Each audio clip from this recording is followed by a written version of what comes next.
Good afternoon, watchers. Scott at SE Landscaping, and it is the last day in November. It was -1 this morning when I came out. There was quite a frost and everything. And today I am going to cut some football pitches for free that I don't actually need to do, and I will explain. Basically, council contracts run from April to October, usually 14 or 18 cuts or whatever, and then what happens is that usually up north in years gone by, in decades gone by, the grass stops sort of September, October. You're just trimming up lightly, taking very little off, and then that's pretty much it, and it lasts all the way through. Unfortunately, the way the weather's changing, and we've had sort of 15 degrees and things the last month, and anybody knows grass, after about 8 or 9 degrees, grass starts to grow. So when you get 15 degrees, the grass is still growing, but the last month we've had a deluge of heavy rain.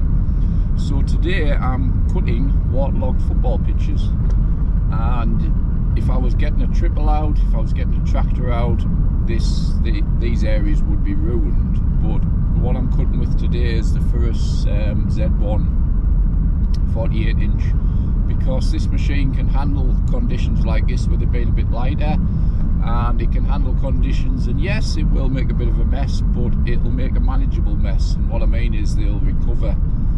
It's Tuesday today, and these pitches will recover quite quickly, ready for the weekend.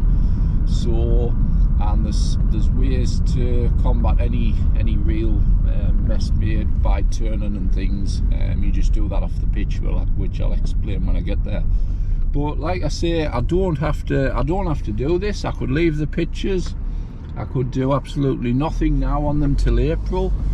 What you find with council contracts is this isn't like groundsmen who look after Premier League grounds or other things where they've got an unlimited budget and they carry out aeration, they carry out scarifying, they carry out fertilising and earthquaking and vertidraining and everything else that goes into maintaining a football pitch properly. These are council maintained football pitches for children to play on and young adults, and they're just there as a basic maintenance package of cutting the grass, marking the pitches up, and yes, a little bit of fertilising, but nothing major. So it's bare minimum of work, but as I've said before with my contracts, the way I can do this for free is because I price them up, and I price them up to bear in mind that I can add a little bit extra. And I know that next week, when the end of the week, when the footballers arrive and they see I've cut these pitches, they'll be over the moon, because when I get to the job, you'll see how long the pitches are. So enough of me rabbiting on. I shall get to the job, get a little bit of footage, and then I shall drop back on later and chat. So stay tuned. So we're on site, and I've already done a little bit of cutting, which I'll spin round and show you.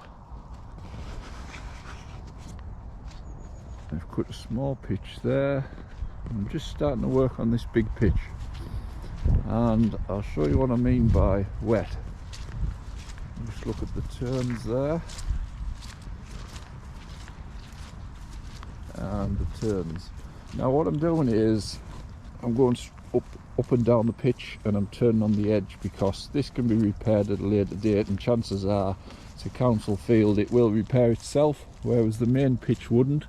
So I'm doing all the turns off the pitch. But if you just have a look over here,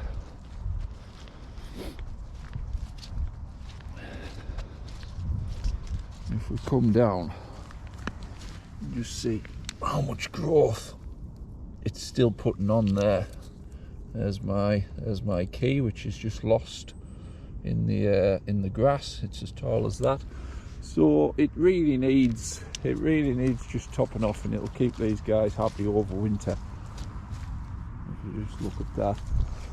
So spin back around, there is the Furus. Now the Furus, like I say, it's leaving not much of a footprint. It's going to need a wash after this. But doing the turns on here, off the pitch, Obviously the guys won't be bothered about this because it's off there, but this is just typical council of what you're up against. This is once the cutting stops in October, so there we go. So we'll have some happy footballers. Like I say, this is all the outfield here. Some people will be saying I'm not going to cut it all. No, I'm only cutting what's necessary, so all these bits around the edge and stuff is getting left. So because what you'll find is the outfield will be all as wet as that, so I'll only cut what's necessary, which is the main pitches, so the guys can get on. So as you saw there, quite wet, but by turning off the pitch, people, the footballers and everybody else aren't bothered about that. The outfield will recover. This, like I say, this isn't Premier League or anything, so the outfield will recover and look canny in a couple of months. It'll just blend back in. But if you looked at the length of the grass there, I mean, they're just children, they're young adults and everything. Yes, they're not Premier League players, but you don't want them playing on grass it's like that. You can't play any standard of football on grass like that. So if I didn't trim them off now, then it would have just got worse, because if the temperatures keep up in December, they're going to be playing in grass where they can't even see the football. That might sound drastic, but the way the grass is grown and putting on inches and inches. So just by doing this, everybody will appreciate what we've done. Some people will be watching this video saying I wouldn't have cut that, it's too wet. But at the end of the day, like I say, this is my choice. I did it for the benefit of others, and I didn't do it for the benefit of myself to make money. I've seen people plough through things like this before just to make money and get the cash in the bank. That's not how we work. So like I say, I didn't have to do it. It could have been left, but we've done the job. We're going to please a lot of people. We're going to make it better for people to play football on, and all around it ticks another box with the people you're working for and the taxpayers of the village, because the people do appreciate what you do. So just a short one there, explaining how I keep my customers happy with just the little things.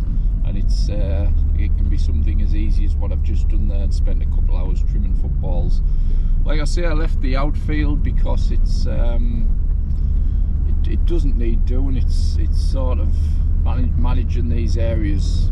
The outfield's always a lot wetter than the pitch, even though here the pitches are waterlogged. So it was one of them where I needed to cut the main pitches for a reason, but I didn't need to cut the outfield, and we would have made a lot of a mess, because like I say, it dips off around the edges there, and it would have just brought it up like where the turning circle was with the mower. It would have just brought it up a slop. So just a short one. Any questions on the furrows, as always, drop me a message. But for things like this, you need go-to mowers that are lightweight, especially in the northeast where it's wet.